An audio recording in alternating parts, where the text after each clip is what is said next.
The presentation was going poorly. Dr. Lyra Sterling stood in the vast auditorium of the Galactic Institute of Advanced Sciences, watching her life's work be torn apart by the assembled representatives of the galaxy's greatest civilizations.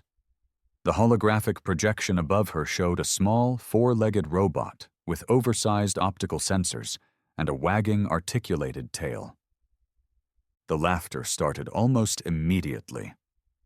"This," one of the Velcron delegates wheezed between chuckles, his crystalline form refracting light in patterns that his species used to express amusement. "This is what humanity contributes to the galaxy's defense initiative." More laughter rippled through the chamber. Doctor's hands clenched at her sides, but she kept her expression neutral. Professional. "The companion-class autonomous defense system represents a breakthrough in—" "It looks like a pet," interrupted High Magistrate Zorath of the Dominion Collective. His four eyes blinked in sequence, a gesture that Doctor had learned meant condescension. "We ask for weapons, and you bring us toys." Doctor took a slow breath. "If you would allow me to demonstrate the—" "We have no time for demonstrations of Earth's quaint approach to warfare." Zorath stood, his massive frame casting shadows across the presentation floor. "The Krill invasion fleet will arrive in 6 months. 6 months, Dr. Sterling. We need weapons that can shatter planetary shields, fleets that can wage war across star systems. Not," he gestured dismissively at the hologram, "whatever that is supposed to be." The Xinthian ambassador, a being of pure energy contained within a crystalline lattice, pulsed in what Doctor's translator interpreted as agreement. "Humanity has been part of the galactic community for barely a century. Perhaps it was premature to include them in defense planning." Doctor felt the familiar sting of dismissal. It was always the same. Humanity was too young, too primitive, too emotional. The galaxy's civilizations had been spacefaring for millennia. Earth had barely figured out faster-than-light travel before making first contact. "The CADS unit. We are done here." Zorath's voice boomed across the chamber. "The Council will allocate Earth's defense budget to more practical initiatives. You may return to your system and focus on evacuation plans. When the Krill arrive, you will need them."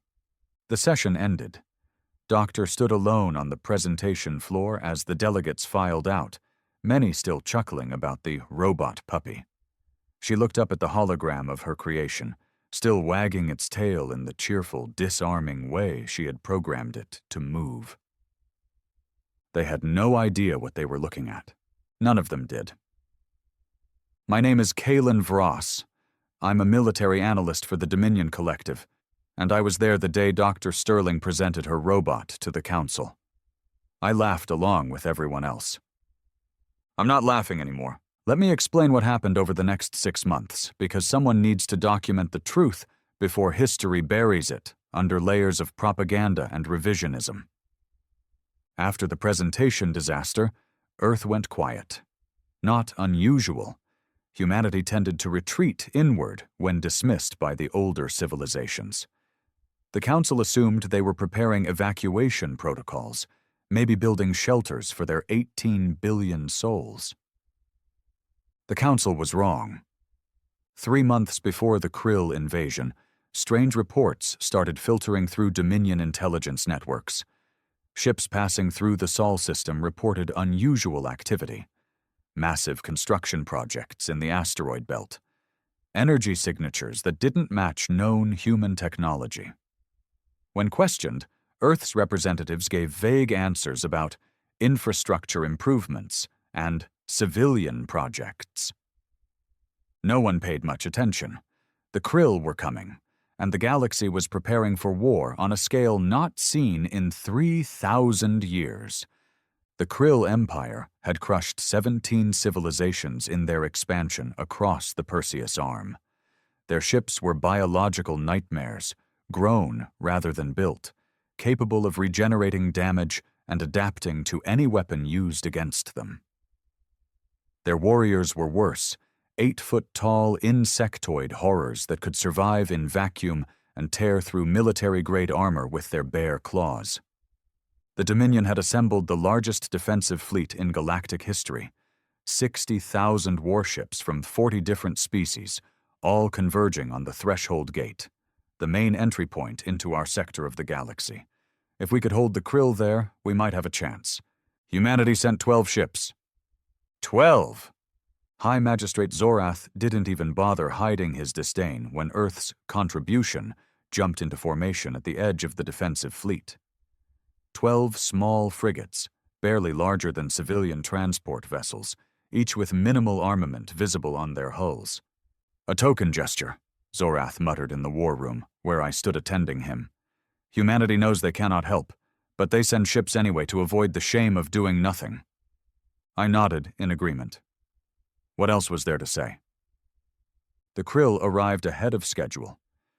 Their invasion fleet tore through the Threshold Gate like a wound in space itself.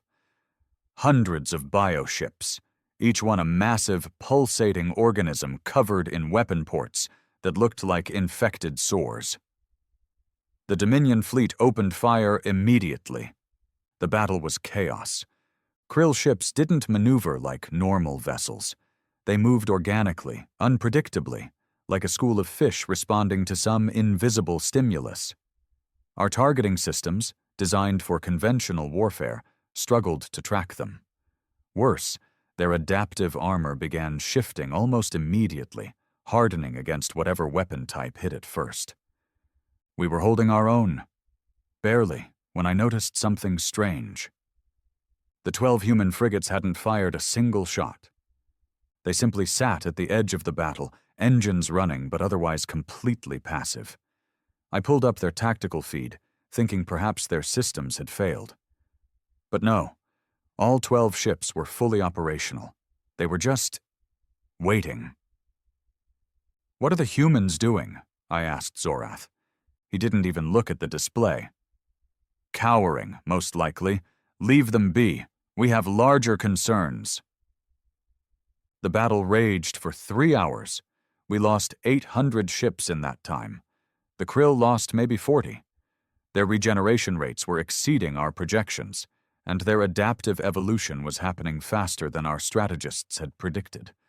Then something changed. One of the human frigates moved. It broke formation slowly, almost lazily, and began drifting toward the densest concentration of Krill bioships. I watched in confusion as it approached what appeared to be a Krill command vessel. A massive, bloated thing covered in chitinous plates and pulsing with bioluminescent patterns. "Are they surrendering?" someone in the war room asked. The human frigate's cargo bay opened, and they released the dogs. At first I thought I was seeing things. The sensors showed thousands of small objects spilling out of the frigate's hold, each one roughly the size of the robot Dr. Sterling had shown us months ago. They scattered into space like seeds from a dandelion, propelled by tiny maneuvering thrusters. They looked exactly like her robot puppy. Oversized optical sensors, articulated tails, 4 legs designed for mobility on planetary surfaces, completely useless in the vacuum of space. They drifted toward the Krill command ship like debris. The Krill, focused on the main Dominion fleet, didn't even acknowledge them. Why would they? They were obviously non-threatening, probably some kind of probe or sensor drone. The first robot puppy made contact with the Krill ship's hull. Its legs folded against its body, magnetic pads locking it in place. Its tail stopped wagging. The oversized optical sensors began to glow with a soft blue light. Then it started digging.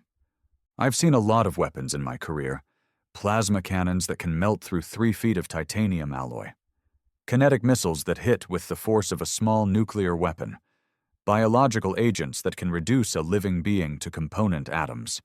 And I had never seen anything like what those robot puppies did. The first one burned through the Krill ship's outer hull in approximately 4 seconds. The footage from our long-range scanners showed it quite clearly. The robot's mouth opened to reveal a cutting tool that looked like a miniature star. Some kind of contained fusion reaction, focused into a beam no thicker than a human finger.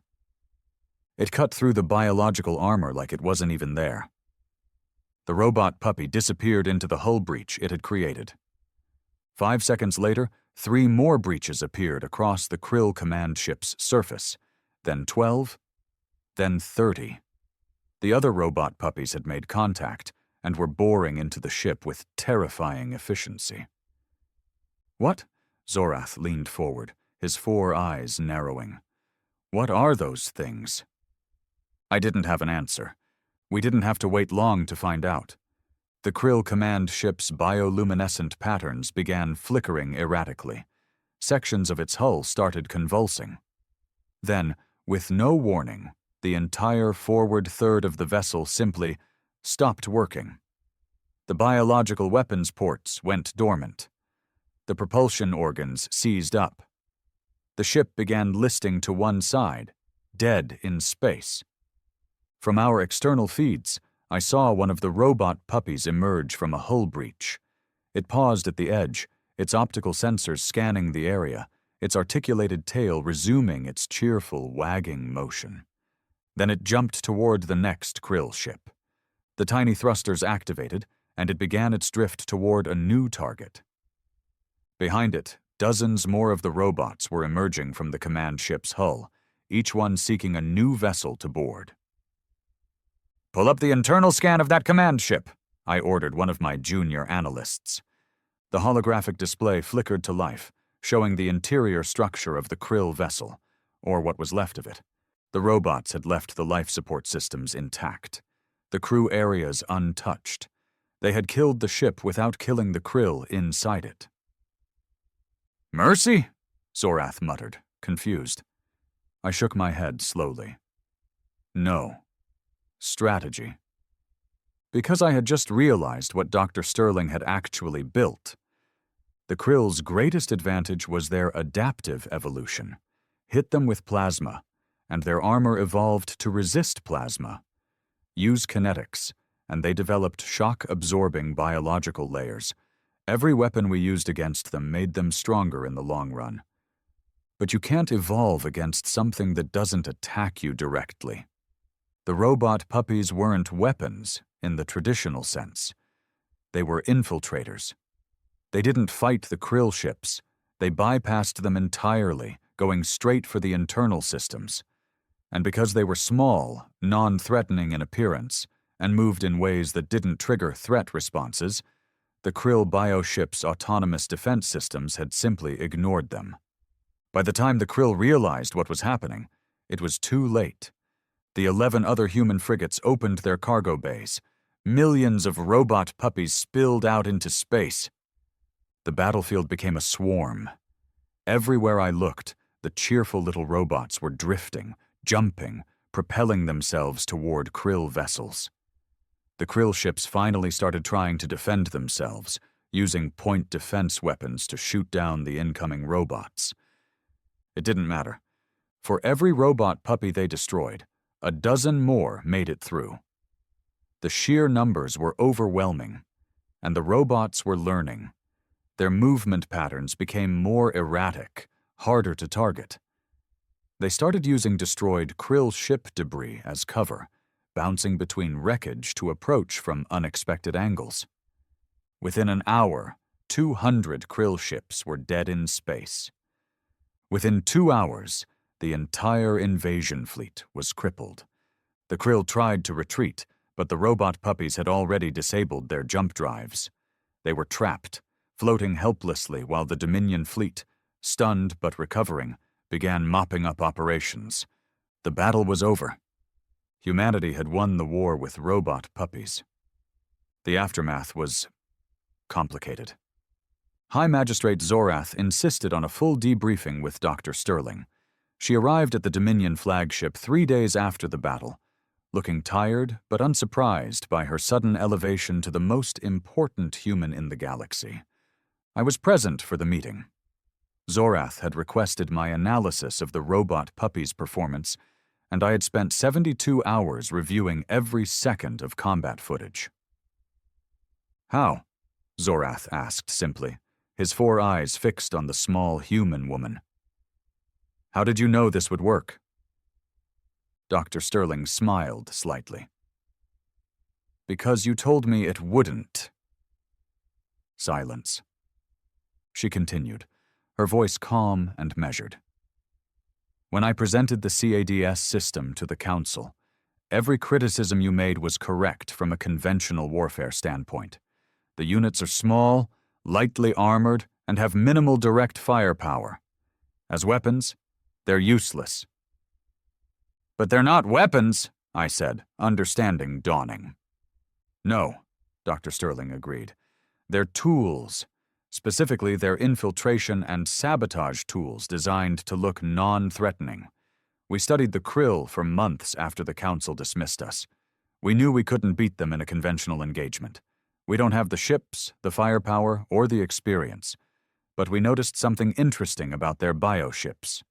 She activated a holographic display showing the internal structure of a Krill vessel. "Their ships are alive, which means they have vulnerabilities that mechanical ships don't. Organic systems can be disrupted, disabled, killed, if you can get inside. The problem was getting inside without being detected and destroyed." "So you made them cute," Zorath said, a strange tone in his voice that might have been respect. "We made them non-threatening," Dr. Sterling corrected. "The puppy design wasn't arbitrary. Humans have spent thousands of years breeding dogs to be non-threatening, to trigger protective and affectionate responses even in people who don't particularly like animals. We gambled that the same psychological principles would work on the Krill's autonomous threat assessment systems." "The wagging tail," I muttered. "The oversized eyes." "All designed to register as not a threat to basic pattern recognition systems," Dr. Sterling confirmed. "Once they were inside, well, that's when the real design work showed." She pulled up another display, this one showing the internal components of a CADS unit. I leaned forward, studying the compact fusion cutter, the sophisticated sensor array, the AI decision-making matrix that had allowed the robots to identify and destroy critical systems while leaving crew areas intact. "This is..." I struggled for words. "This is the most sophisticated piece of military technology I've ever seen." "It's a robot puppy," Dr. Sterling said with a slight smile. "That's what everyone told me." Zorath was quiet for a long moment. Then he asked the question I had been afraid to ask. "How many of these units does Earth have?" Dr. Sterling's smile didn't waver. "Enough." That non-answer hung in the air like a threat. The political fallout was immediate and severe. Within a week, every major civilization in the galaxy wanted to purchase CADS units from Earth. Within 2 weeks, 3 different species had attempted to steal the technology. Earth declined all offers and responded to the theft attempts with diplomatic sanctions that somehow carried far more weight than they should have coming from such a young civilization. The message was clear. Humanity had been underestimated, and they had no intention of letting it happen again. I spent the following months studying Earth's approach to the Krill problem, and the more I learned, the more unsettled I became. The robot puppies weren't a desperate last-minute solution. They were the result of a carefully planned, methodically executed strategy that had been in development since the moment the Council had dismissed Dr. Sterling's presentation. While the galaxy had been building bigger ships and more powerful weapons, Earth had been thinking differently. They had studied the enemy's psychology, their biology, their technological blind spots. They had identified a weakness that no one else had even considered. And then, they had built a solution so unconventional that even after seeing it demonstrated, most civilizations struggled to understand how it worked. But what really kept me awake at night was the math. Dr. Sterling had said Earth had enough CADS units. I had done the calculations based on the manufacturing capacity visible in the Sol system. The numbers I came up with were disturbing. If my estimates were correct, Earth had produced somewhere between 5 and 10 billion CADS units. Billion. I brought this to Zorath's attention in a private meeting. 10 billion robot puppies, he repeated slowly. Why would they need 10 billion? I pulled up a star map showing the known Krill territory. The invasion fleet we destroyed was approximately 2% of their total military capacity. If the Krill had known how badly they would lose, they would have sent everything. Zorath's eyes widened as he understood. Earth was prepared for the entire Krill armada. Not just prepared, I corrected. They were counting on it. Think about it. The bigger the invasion fleet, the more targets for the CADS units. The Krill's main advantage, their overwhelming numbers, would have become their biggest liability. But that would mean Earth had already won the war before it started, I finished. They just had to wait for the enemy to show up. We sat in silence for a while, contemplating the implications. We need to reconsider our assessment of humanity, Zorath finally said. I nodded. We need to reconsider a lot of things. 3 months after the battle, I received an unexpected invitation to visit Earth. The message came directly from Dr. Sterling, and it was surprisingly casual. Would you like to see where we make the puppies? I accepted immediately. The facility was located in the asteroid belt, a massive complex carved into the interior of a rock twice the size of Earth's moon. Dr. Sterling met me at the docking bay, wearing the same tired smile she'd had during the debriefing. Welcome to the kennel, she said. The name made me pause. Humans had a strange sense of humor. She led me through corridors of brushed metal and soft lighting, so different from the harsh efficiency of Dominion facilities. We passed through security checkpoints that seemed almost casual in their implementation, but I noticed the subtle sensors, the carefully positioned defensive systems. This place was a fortress disguised as a civilian research center.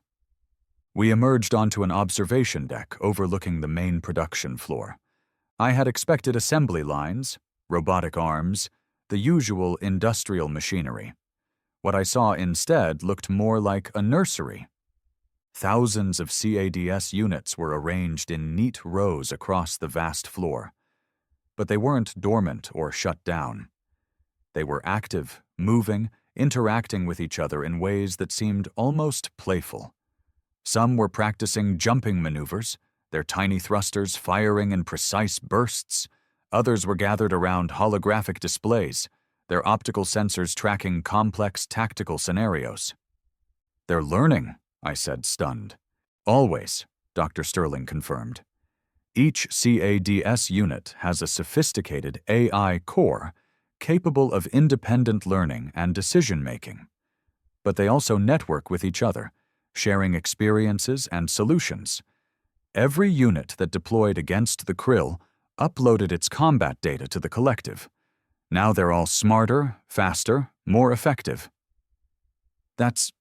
I struggled to find the words. That's terrifying.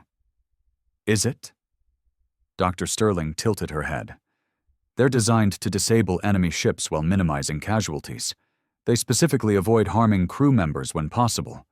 What's terrifying about that? The fact that they could choose differently, I said quietly. If you programmed them to kill instead of disable— We didn't, Dr. Sterling interrupted, her voice sharp. And we won't. That's not what they're for. I turned to face her.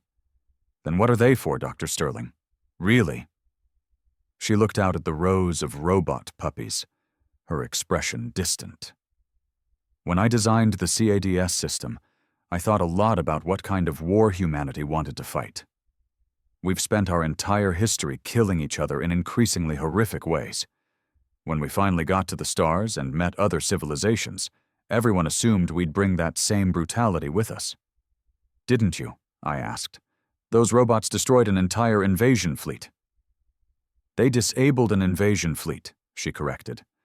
Do you know how many Krill died in that battle? I pulled up the casualty reports from my data pad. The numbers were 43,000 out of a fleet with an estimated crew of over 2 million. 43,000, Dr. Sterling repeated. Most of those from explosive decompression when their ships were too damaged to maintain atmosphere. If we had wanted to maximize casualties, we could have programmed the CAD's units to target life support first, crew quarters, medical bays. We could have killed every single Krill in that fleet. Why didn't you? Because that's not the kind of power we want to be. She turned to face me, and I saw something in her eyes that I hadn't expected. Sadness. The galaxy looks at humanity and sees primitives, warmongers, emotional children playing with technology we barely understand. And you know what? You're not entirely wrong. We are young, we are emotional, and we have a long history of violence. But, I prompted, but we're also very, very good at learning from our mistakes. We've spent centuries figuring out how to kill each other efficiently.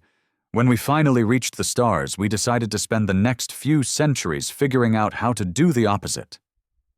I looked back at the CADS units, watching as they practiced their maneuvers with cheerful, puppy-like enthusiasm.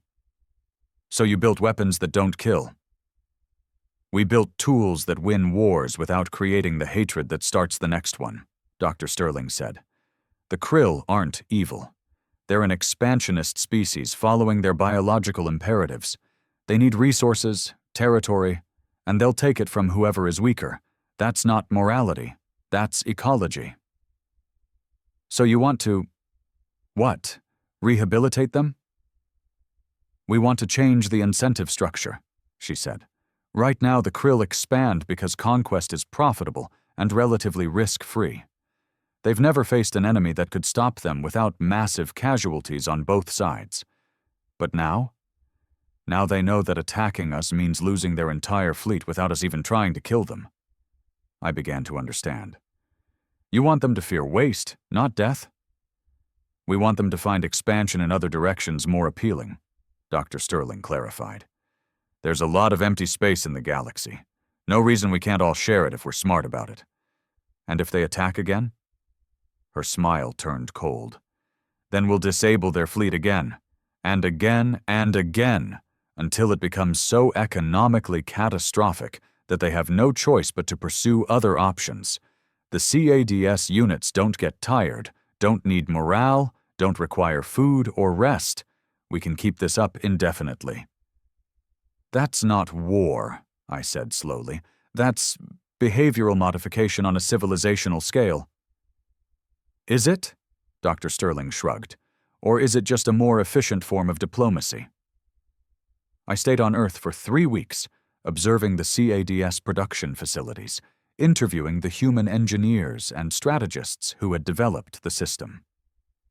The more I learned, the more I understood how fundamentally differently humans approached problems compared to the rest of the galaxy. Most civilizations, when faced with a military threat, asked, "How do we build a bigger gun?" Humanity asked, "How do we make the gun irrelevant?" On my last day, Dr. Sterling took me to a smaller facility on Earth itself, in what I learned was called Colorado. We stood in a testing ground where early CADS prototypes were being put through their paces. "Can I ask you something personal?" I said, watching a robot puppy successfully navigate an obstacle course designed to simulate the interior of a Krill bioship. "Sure," Dr. Sterling replied. "When you presented to the council and everyone laughed, were you angry?" She considered the question for a moment. Disappointed, maybe, but not angry. I knew they wouldn't understand. The CADS system challenges every assumption the galaxy makes about warfare. It's small instead of large, cute instead of intimidating, designed to preserve rather than destroy. That's not something you can explain in a presentation. You have to demonstrate it. Exactly. She smiled. And now we have. What happens next? I asked. The Krill will adapt. They'll develop countermeasures, new defenses against the CADS units. They will, Dr. Sterling agreed, and will adapt to their adaptations. That's how evolution works. An arms race. A development cycle, she corrected. But here's the thing about development cycles. Whoever can iterate faster wins, and humanity is very, very good at iteration. I wanted to ask more, but a commotion from the testing ground caught our attention. One of the CADS units had apparently malfunctioned. It was spinning in circles, its tail wagging erratically, optical sensors flashing random colors. A human technician approached it, making soft, soothing sounds. The robot puppy calmed down immediately, its sensors focusing on the technician's face. The human reached out and gently tapped a reset panel on the robot's side. The CADS unit's tail resumed its normal wagging pattern. It made a soft, electronic chirping sound that I realized was probably meant to sound like a happy bark. The technician laughed and patted the robot on its head before sending it back to the obstacle course. They actually like them, I said, surprised. Of course they do, Dr. Sterling said. That's part of the design. If you're going to spend years working with something, engineering it, maintaining it, deploying it, it helps if you have an emotional connection to it. You designed a weapon system that people would love.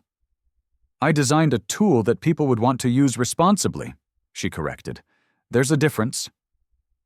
I watched the CADS unit successfully complete its obstacle course, then trot back to the technician for another pat on the head.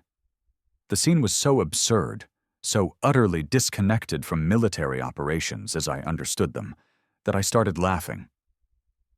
Dr. Sterling raised an eyebrow. What's funny?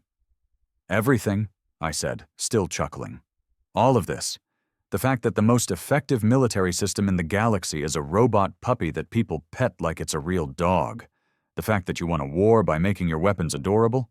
The fact that I'm standing here watching grown adults baby talk to autonomous weapons platforms. Welcome to humanity, Dr. Sterling said with a grin. We're very weird and we're just getting started. When I returned to the Dominion, High Magistrate Zorath requested an immediate briefing on my findings. I had prepared a comprehensive report, but I found myself struggling to summarize what I had learned in a way that would make sense to him. The humans are...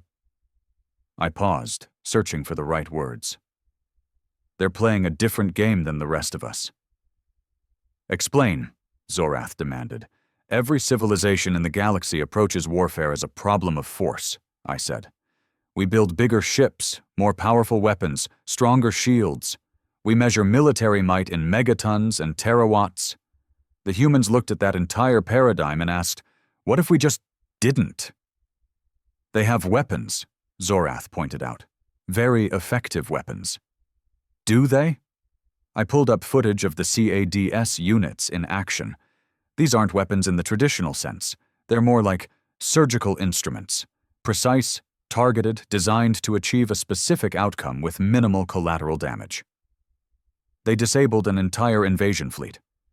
Exactly. Disabled, not destroyed. The Krill ships can be repaired. The crews survived. From a certain perspective, the humans did the Krill a favor. They stopped an invasion that would have resulted in massive casualties on both sides, and they did it in a way that leaves the door open for future diplomatic relations. Zorath's 4 eyes blinked in sequence, his tell for deep thought. You're saying they won the war without making an enemy. I'm saying they won the war while creating the conditions for peace, I corrected. The Krill now know that attacking humanity is economically catastrophic but not existentially threatening. That changes the calculus entirely. And if the Krill attack someone else? I had been afraid he'd ask that. Then humanity has a decision to make. Do they intervene? Do they sell CADS units to other civilizations? Do they establish themselves as a galaxy-wide peacekeeping force? What do you think they'll do?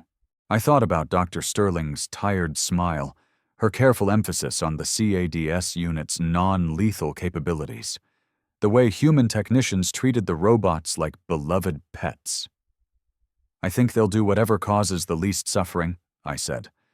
Not because they're pacifists. Humanity's history proves they're anything but because they've learned that violence is expensive, that war creates cycles of retaliation, that enemies today become problems tomorrow. That's a very optimistic view, Zorath said carefully. Is it? I pulled up the production numbers I'd calculated. They have 10 billion CADS units, possibly more. That's enough to disable every military vessel in the known galaxy simultaneously. If they wanted to conquer us, they could. If they wanted to establish dominance through fear, they could. Instead, they're offering to share the technology, on their terms, with their oversight, but sharing nonetheless. You trust them? It wasn't a question, but I answered anyway. I trust that their self-interest aligns with galactic stability, and I trust that they're smart enough to know that empires built on fear eventually fall. Zorath was silent for a long time. Then he stood, his massive frame moving to the viewport that overlooked the Dominion capital. The Council will want to know if humanity poses a threat. They do, I said honestly, but not the kind of threat we're used to dealing with. Explain. Humanity threatens our assumptions. They threaten the established order, the traditional power structures, the way we've always done things. They're showing the galaxy that there's another way to resolve conflicts, and that threatens everyone who's built their power on the old model. Including us, Zorath said quietly. Including us, I agreed. 6 months after the battle, the Krill made contact. Not with weapons, not with an invasion fleet, with a diplomatic delegation. The galaxy watched in stunned silence as Krill ambassadors arrived at the neutral station where the Galactic Council convened, requesting formal peace negotiations with humanity. The request specifically excluded the Dominion and other major powers. They wanted to talk to Earth alone. Dr. Sterling led the human delegation. I was there as an observer, one of many representatives from various civilizations who wanted to witness this historic moment. The Krill Queen Mother was exactly as terrifying as I'd imagined. 8 feet of chitinous armor, compound eyes that reflected light in nauseating patterns, mandibles that could snap a person in half. She spoke through a translator device, her actual voice a series of clicks and hisses that made my spine tingle with instinctive fear. You have defeated us, the Queen Mother said without preamble. This is acknowledged. Dr. Sterling nodded. We stopped your invasion. We have no interest in conquest or retribution. Why? It was such a simple question, but it seemed to catch Dr. Sterling off guard. She paused, considering her answer carefully. Because war is wasteful, she finally said. You lost ships, resources, time. We expended ammunition and manufacturing capacity. Neither of us gained anything except the preservation of the status quo. That's not victory. That's just expensive survival. The Queen Mother's mandibles clicked in a pattern the translator interpreted as contemplation. You could have killed my children, the soft ones inside the dead ships. We could have, Dr. Sterling agreed. We chose not to. Why? The Krill Queen asked again. Because dead Krill can't negotiate, can't trade, can't become partners in mutual prosperity. Dr. Sterling leaned forward slightly. Your species needs resources. We understand that. But there are ways to acquire resources that don't involve taking them from others. You would trade with us after we invaded? We would trade with you because you invaded, Dr. Sterling corrected. You've demonstrated that you're a powerful, sophisticated civilization capable of coordinating complex military operations. That same organizational capacity could be applied to commerce, to scientific research, to exploration. Why waste it on conquest when cooperation is more profitable? I watched the Krill Queen Mother process this. Her species had spent millennia expanding through force. The idea that there might be a better way seemed to genuinely confuse her. "What do you want from us?" the Queen Mother finally asked. "A commitment to non-aggression," Dr. Sterling said. "Access to your biotech research. We have things to learn from each other. And a mutual defense pact." That last part caused a stir among the observers. A mutual defense pact? With the species that had just tried to invade? The Queen Mother's mandibles spread in what might have been surprise.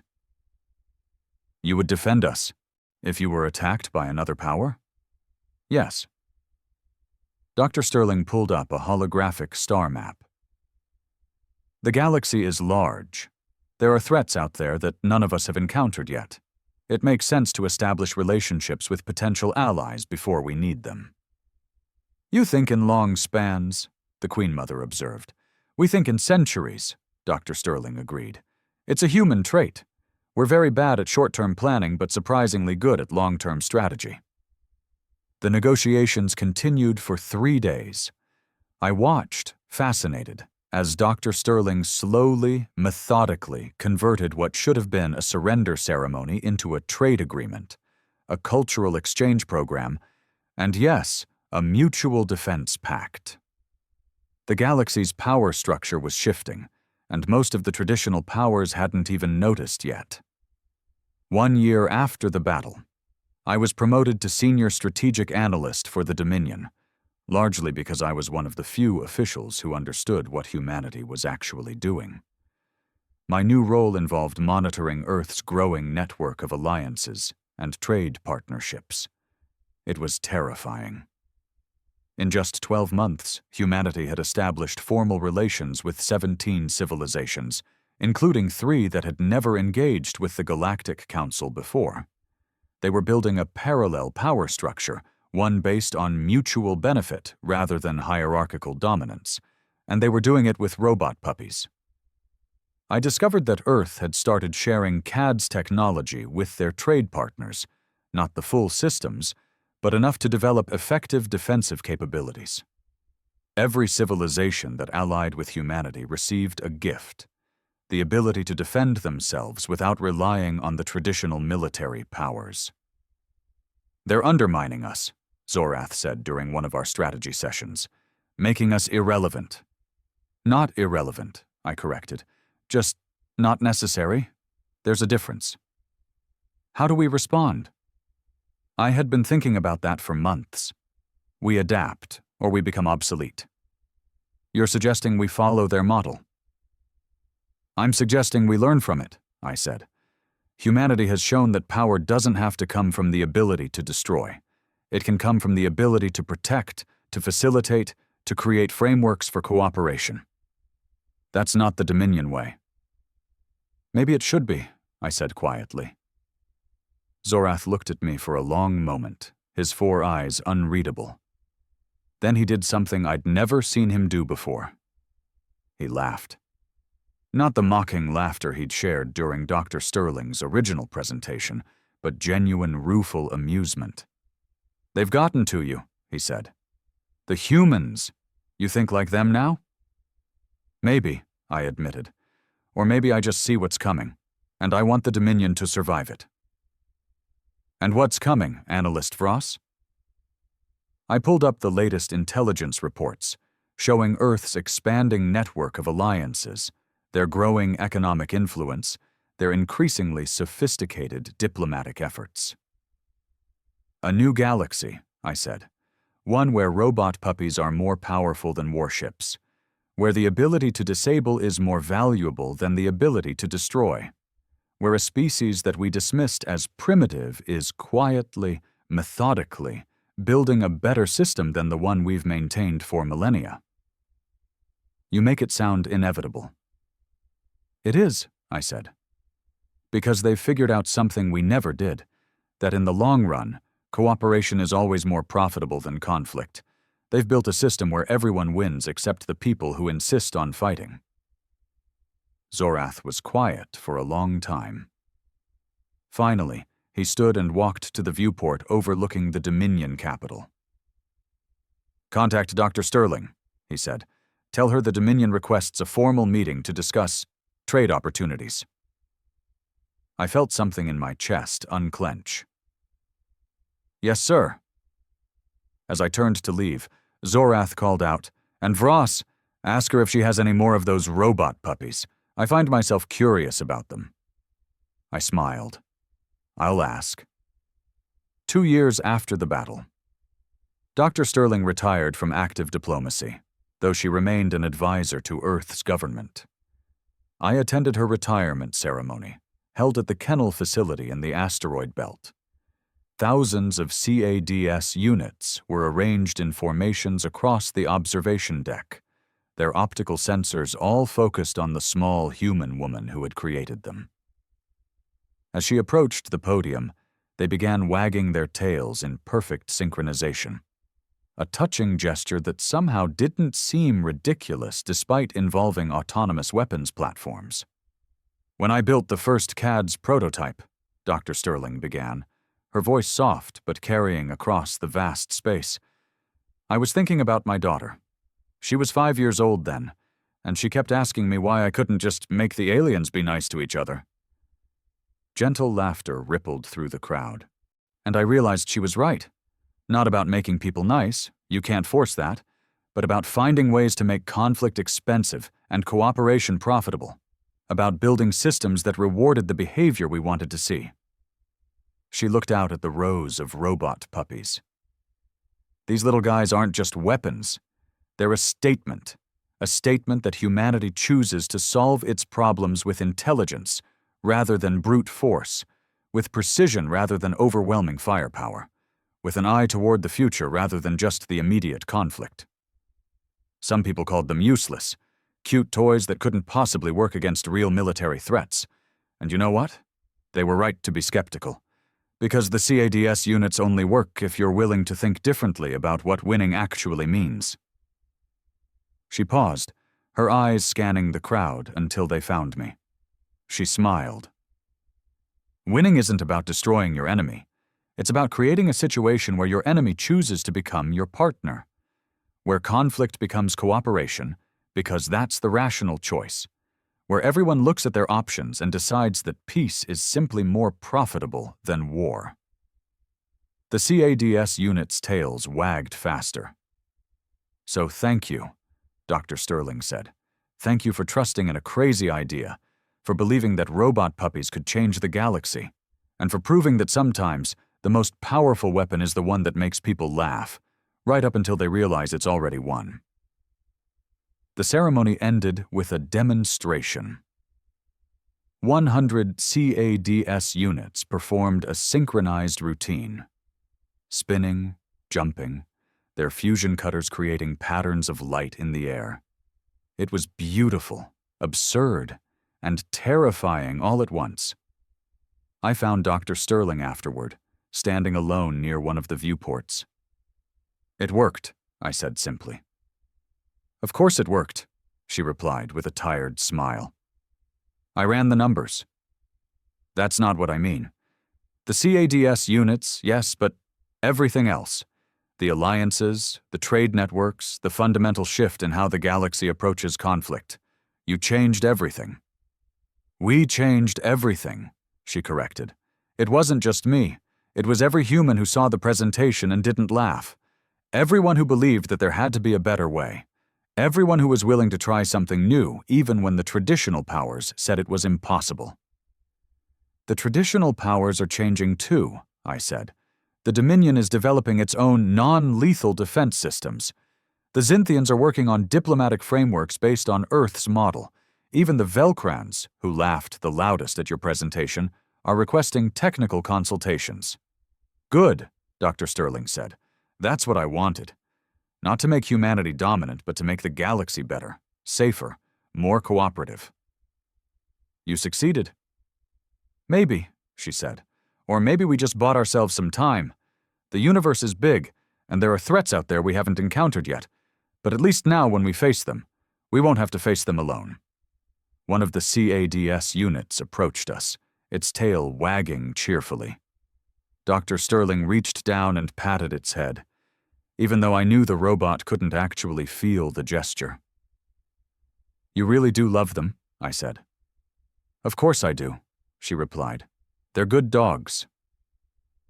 And despite everything, despite the battle, the politics, the fundamental restructuring of galactic power, I found myself agreeing.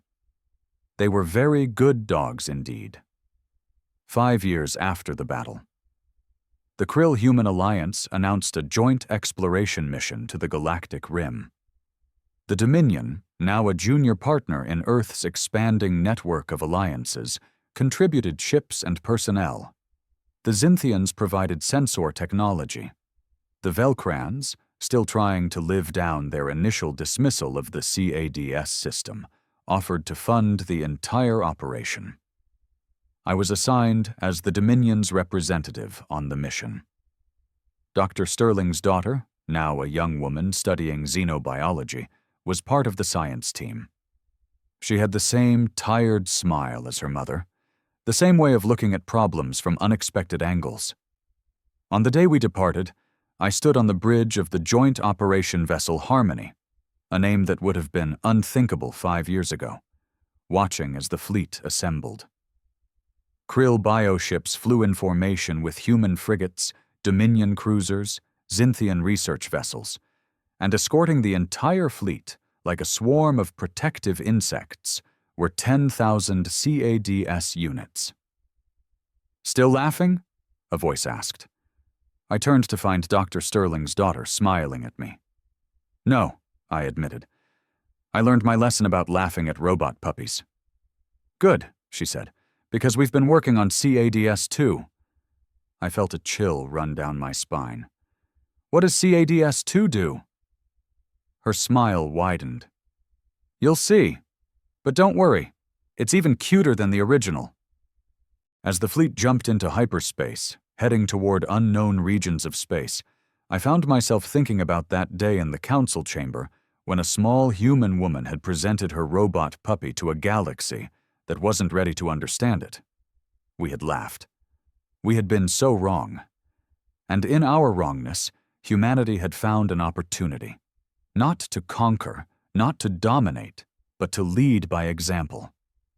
To show that power didn't have to come from the ability to destroy, that strength could come from the willingness to protect, and that sometimes the most revolutionary thing you could do was make your weapons look like something people would want to pet. The robot puppies had changed the galaxy. And somewhere out there, in the vast unknown we were heading toward, I suspected there were more problems waiting to be solved by solutions that would make us laugh, right up until we realized they'd already won. The CADS units maintained their cheerful patrol around our fleet, tails wagging in perfect synchronization, optical sensors scanning for threats. Very good dogs, I thought. The very best.